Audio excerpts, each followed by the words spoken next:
now it shall work because I we're see recording. Yeah. Yay, yes. We're gonna get it together today. I believe in us. Together, teamwork, we got this. Yes. Excellent. So good morning. It's 10 a.m. It's time for Lit Lattes, and we have the most special guest. We have Miss Elizabeth from Underground Attic, which is a wonderful local store in town. I love it so much. And if you haven't been there, gosh, do it. But if you're not interested in going outside yet, everything is online, and she's doing wonderful surprise vintage Halloween inspired boxes.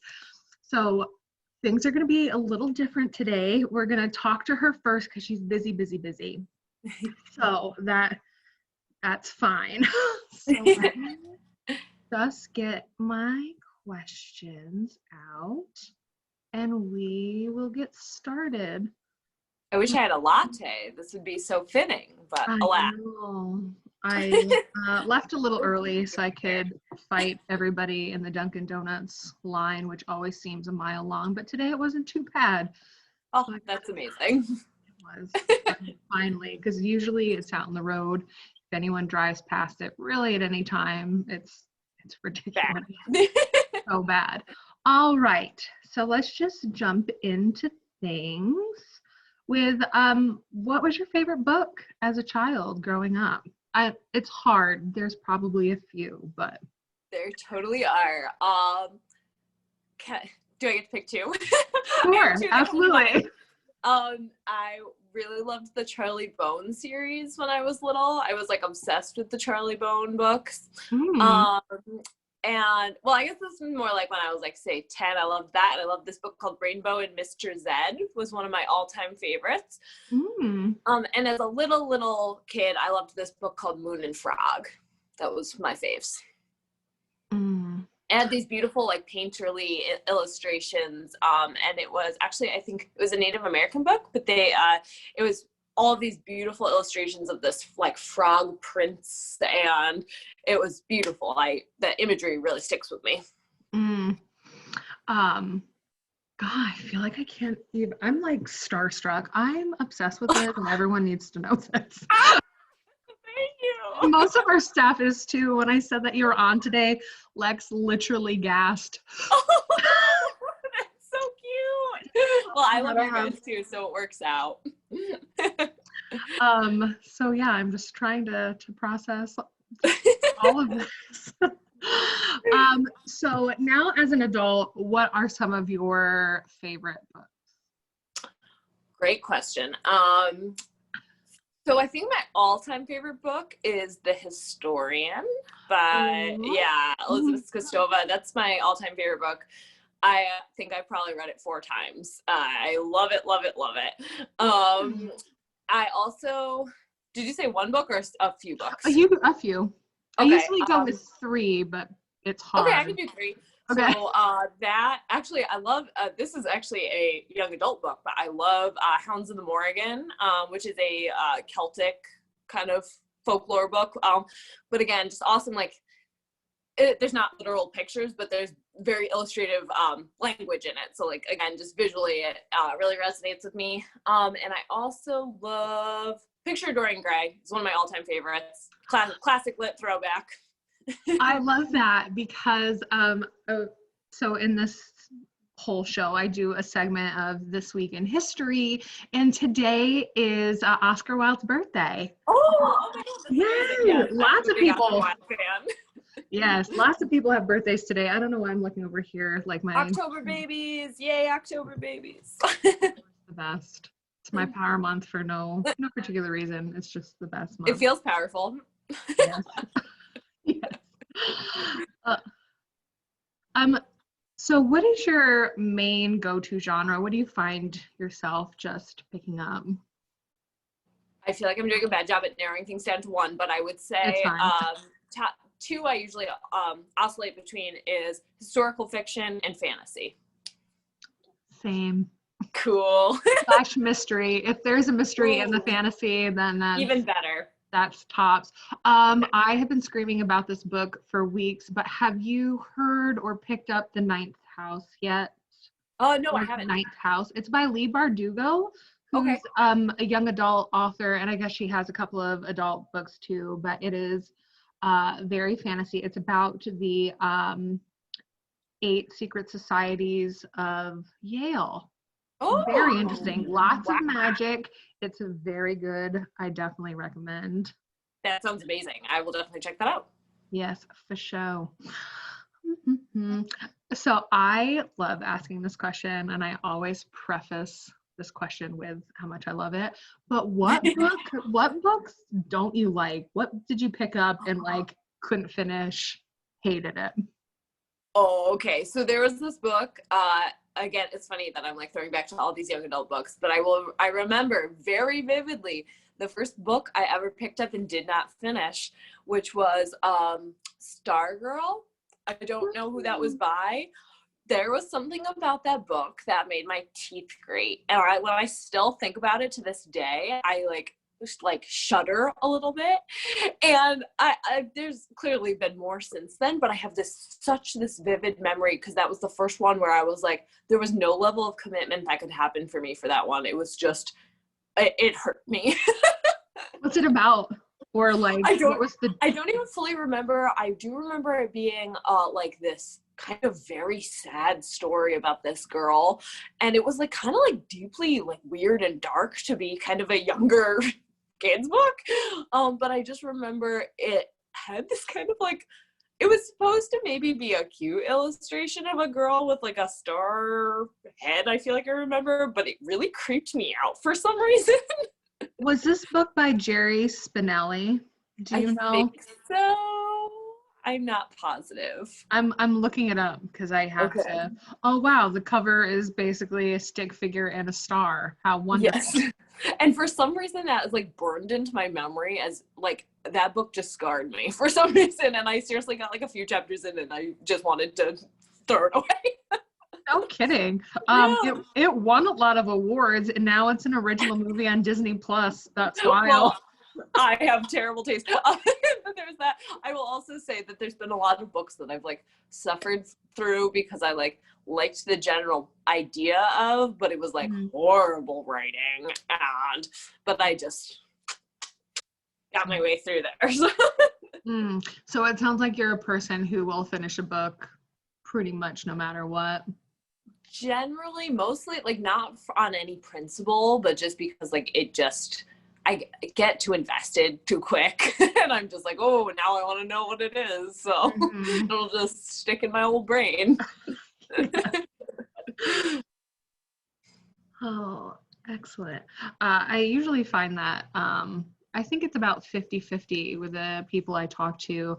Like they'll finish a book no matter, how they feel about it. And then there's like me and a couple of other people that as soon like there's just too many books in the world. I gotta keep going. Gotta keep going. So who are some of your favorite authors?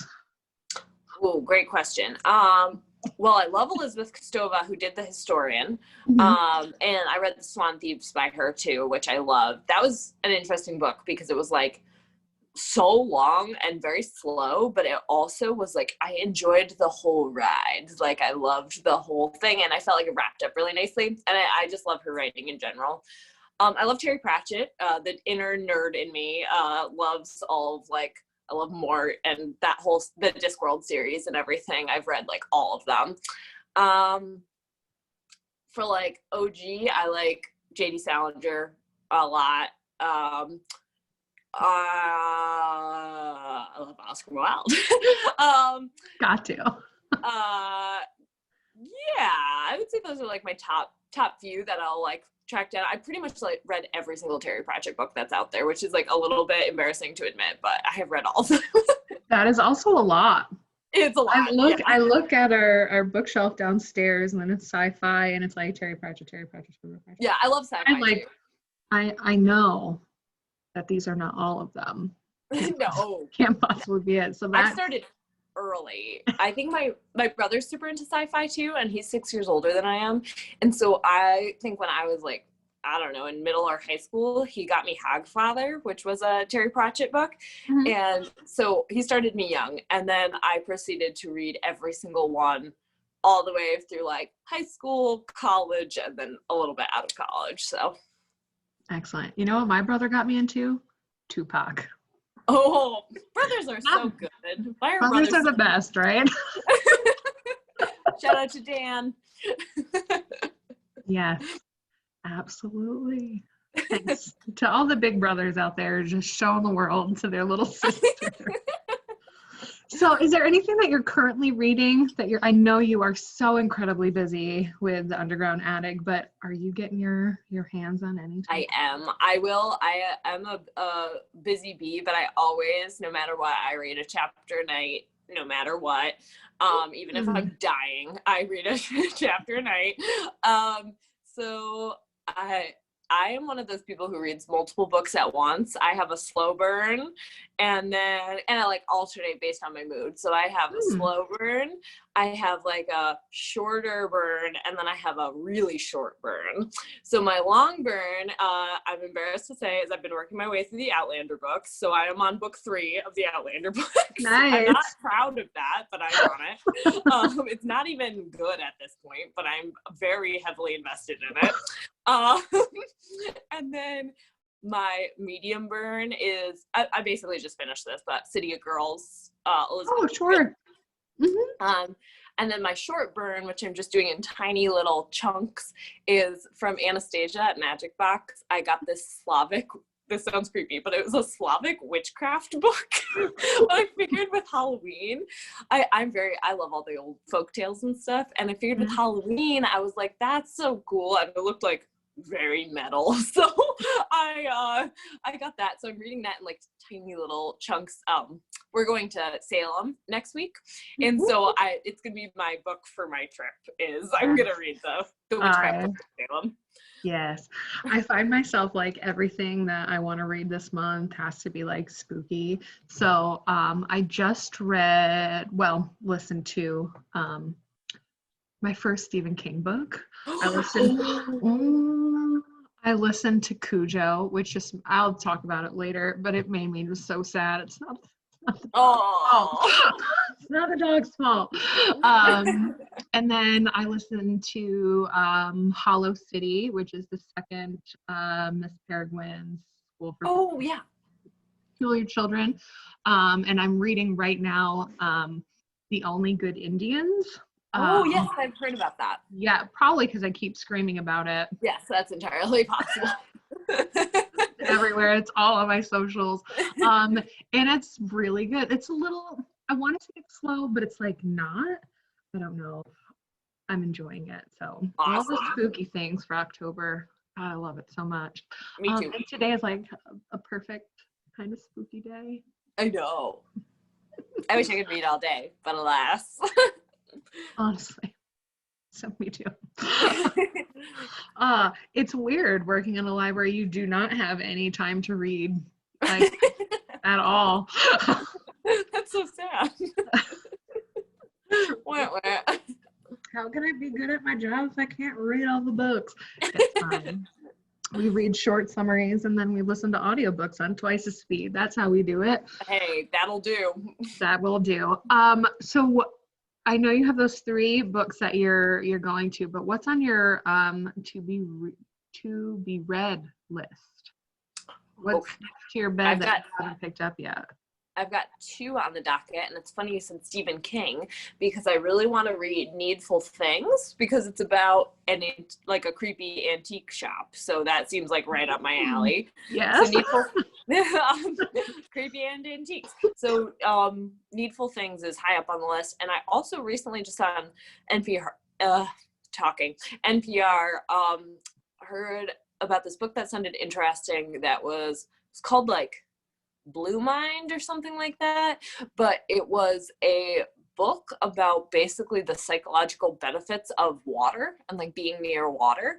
But I think it was written it was either a marine biologist or an ocean conservationist. But they went into this whole study of basically what people's brains do and like how much they relax around water. It sounded very interesting. So I've been wanting to read that too. It does sound very interesting. Liz, you made it through all of my questions. Yes. And now, guess what? Do you have time for your little quiz that I told you about? Oh my God, do I? Do I ever?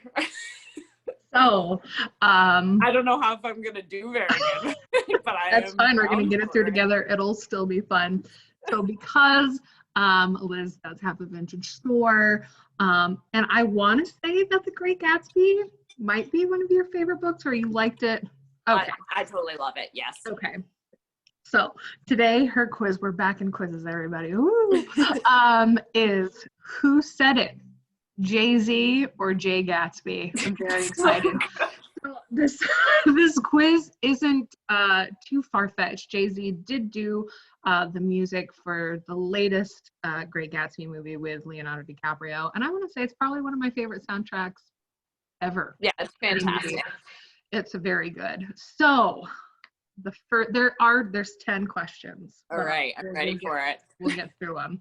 Okay, your money's too young. See me when it gets older. Jay Gatsby or Jay-Z? I'm gonna go Gatsby.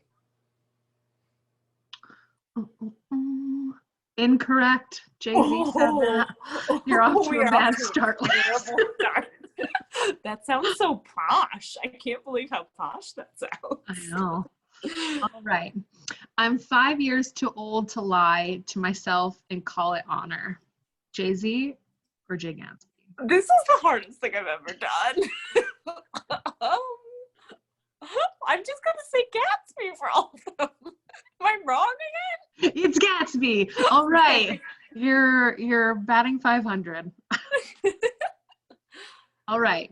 Males shouldn't be jealous. That's a female trait. Jay-Z, Jay Gatsby. It seems so bad to say Gatsby again, but I'm gonna say Gatsby for that one. Wrong, Jay-Z. No, I'm doing so bad. It's so fun. It's fine. I mean, we're a third through this. It's all right. We tip the waiter $100 to keep the ice cold. Jay-Z or Gatsby? This is such an amazing quiz. I'm gonna say Jay-Z. You're right. Hooray. Yes. I thought that was Gatsby because I was thinking about that scene in like that back that like speakeasy. Oh yeah, yep, totally. I'm also thinking of the movie and not the book, and sometimes the movie. Anyways, all right, next question. Women run around too much these days to suit me. They meet all kinds of crazy fish. Oh my gosh.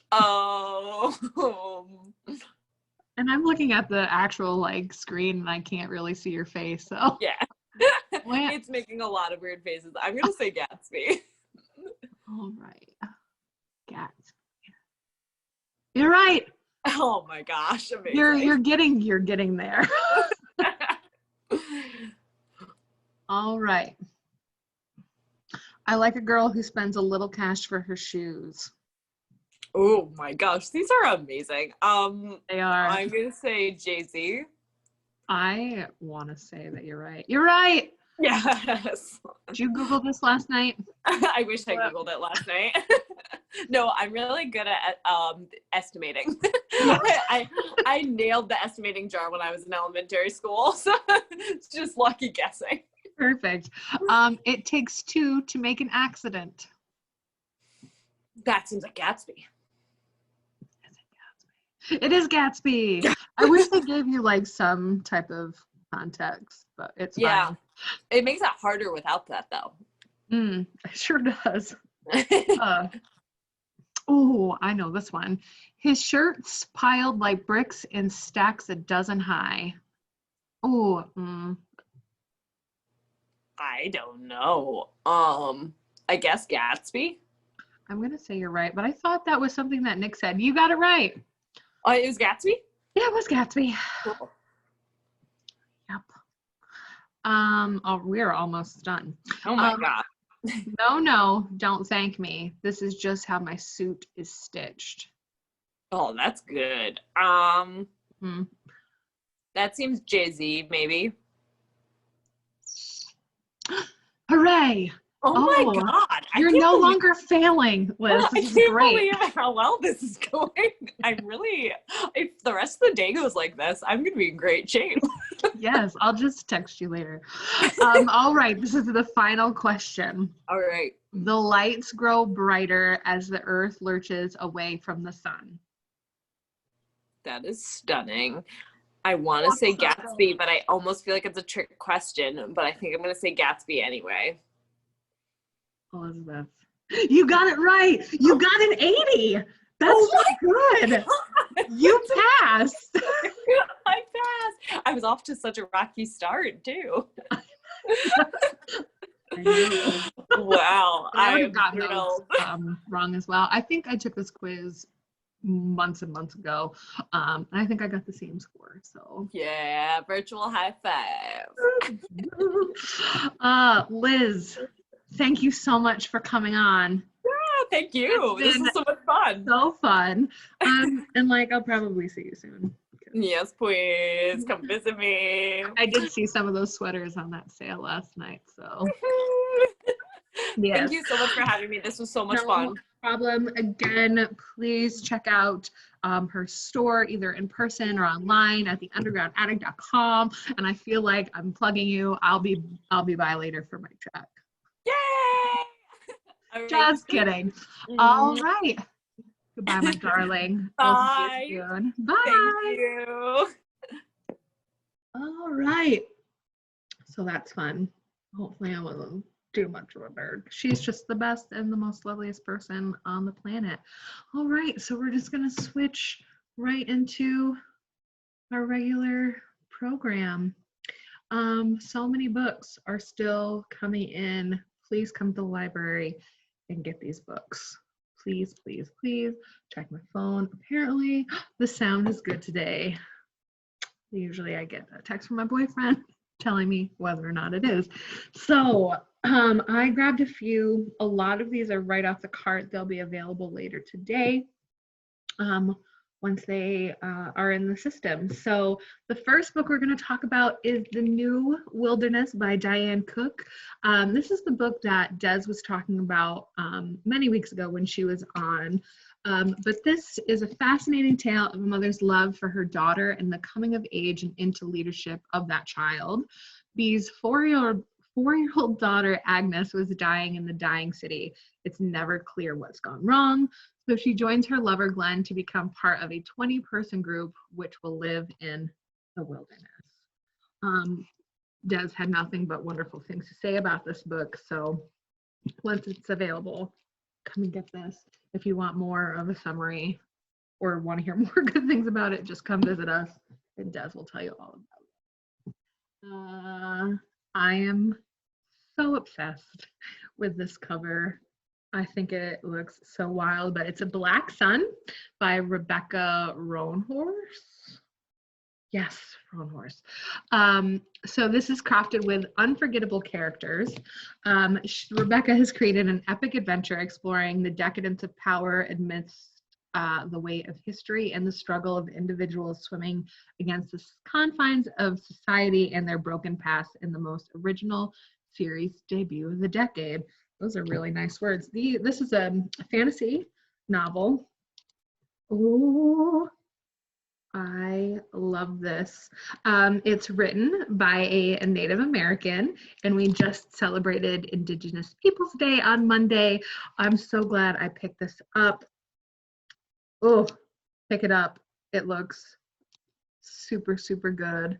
Oh, a god will return when the earth and sky converge under the black sun. Oh, come get this, please, please, please get this before I add it to my unattainable reading list.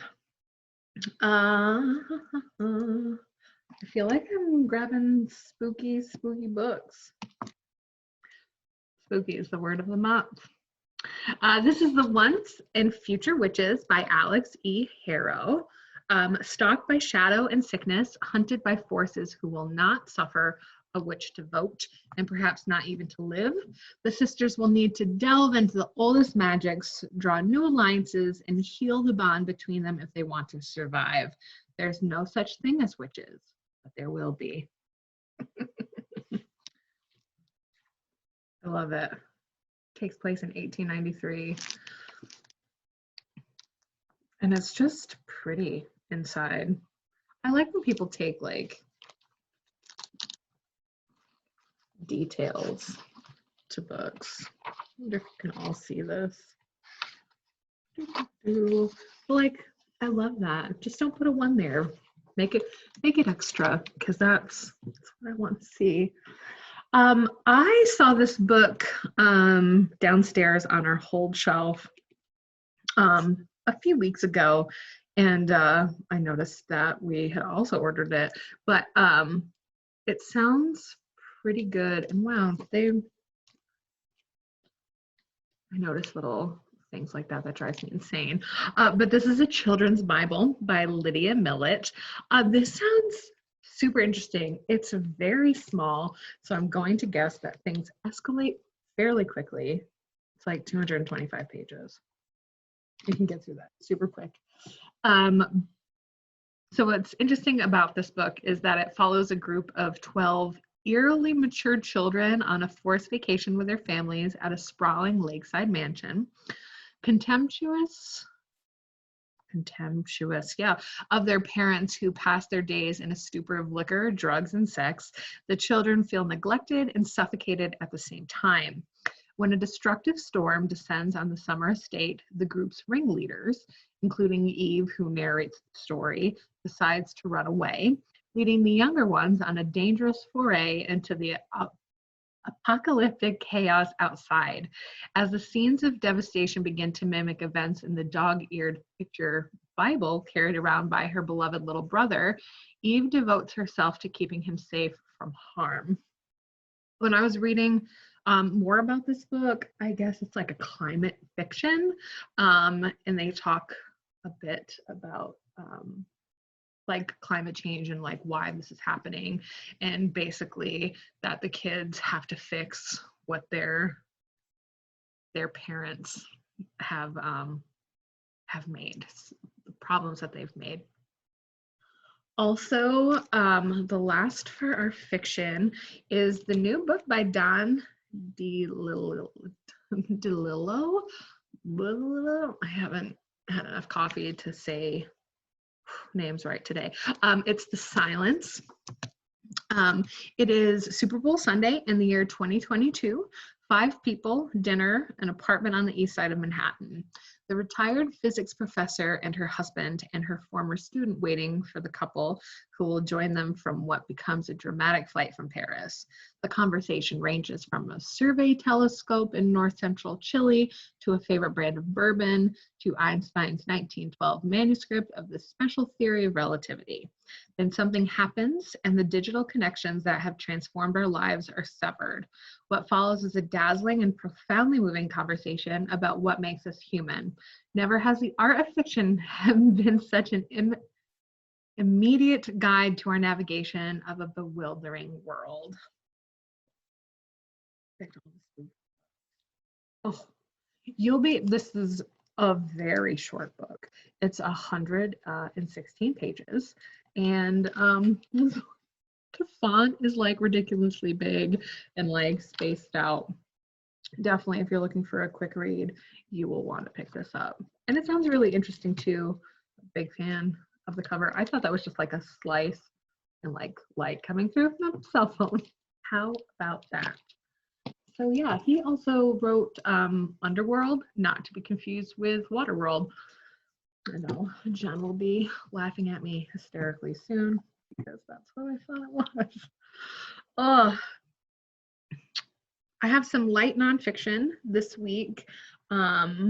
Tina is obsessed with this book, so I thought I would talk about it. It's Cabinet and Kamer by Sean Shearer. If you're looking to be super extra in decorating your home, redecorating, now might be the time. Pick up this book. It is absolutely absolutely stunning. The pictures are in it are, let me make sure that you guys can see this. Like, I want this to be my life. I love blue and white. Everything in here. It's just so pretty. And then they're, you know, simple things. They're not all, you know, that extra. But if you're just looking for some visual eye candy, oh, this is it. Oh my gosh. I need one of these drawers in my house for like no reason, just a little cataloging. Drawers, geez, we're gonna try to get today. And the last nonfiction I got last week, I talked about Ina Garten. This week I'm talking about Miss Martha Stewart, Cake Perfection. Everything she does is just perfect. And by I mean she, I mean all the people that work for her. It's stunning. Oh. Just more eye candy. And now all I want to do is bake because I just finished a season of the Great British Baking Show yesterday while I was out feeling a little under the weather. Comes with spooky season comes, Ariel just gets so tired and just doesn't feel good. But I'm fine today, absolutely fine. Also obsessed with these succulent cupcakes. So pick this bad boy up. We have a new audiobook in this week, Stephen King's Misery. If you're not familiar with the 1987 book, the novel's narrative is based on the relationship of its two main characters, the popular writer Paul Sheldon and his psychotic fan Annie Wilkes. When Paul is seriously injured following a car accident, former nurse Annie brings him to her home where Paul receives treatment and doses of pain medication. She also forces him to write a book. So we got it on audiobook. It's October. Pick up this book. And by book, I mean audiobook. I don't think it's 12 hours. It's pretty typical, average. I talked a little bit about what I was reading. I think I just listened to Stephen King's Cujo all week, and I finished that. That's my first Stephen King book. And he lives up to the hype. I really enjoy his writing. Nothing of this is going to sound new to any of you, because you probably have read Stephen King. If you haven't, do it. He's a really good author. I like how it followed many people and how their stories just converge. Like I said, it's not the dog's fault, and it made me really sad. And the ending, I was kind of expecting it, not expecting it. It is very sad, a little gory. Not as gory as The Ninth House, but yeah, pretty typical Stephen King. And I also mentioned that I am about a third of the way through The Only Good Indians. Love it. I feel like it's a little slow, but it's not. Like, it all makes sense. The pace of it. But that is about a group of friends, but it mainly focuses on Lewis. And there was a hunting, I wouldn't say accident, but something happened while they were hunting. And everything 10 years after the incident, oh my goodness, things start happening that are a little disturbing, and now they're just trying to find some answers of why these things are happening on the 10th anniversary of this incident. So actually, I wouldn't even call it an incident. Misfortune. They were hunting illegally and got in trouble for it, but something very haunting happened during that. So that's what's haunting them now. And yeah, I mentioned that today was Oscar Wilde's birthday. So we'll jump into this week in history. Today is a very, very busy day in history. But let's start with October 14th. Eugene Fodor was born in 1905. He was a travel writer whose first book was published in 1936. Then he went on to publish 140 more travel books, which brought a human element previously lacking in travel books. They are still printing and updating his travel books, and you can come in once we can travel and check some of those out. All right, October 16th. Today is Dictionary Day. It's the birthday of Noah Webster, and it's an occasion to encourage every person to acquire at least one dictionary. Who like looks at their bookshelf and is like, I have more than one, but it's fine. Congratulations. Also, this day in 1995, the Million Man March was organized by Louis Farrakhan. Marchers pledged to take responsibility for themselves, their families, and their communities, and that took place in Washington, D.C. Also, Marie Antoinette was executed today in 1793. I'll leave you with that. Everyone have an amazing weekend, and stop by the library. Come pick out a ton of our new books and audiobooks. We'll make it worth your while.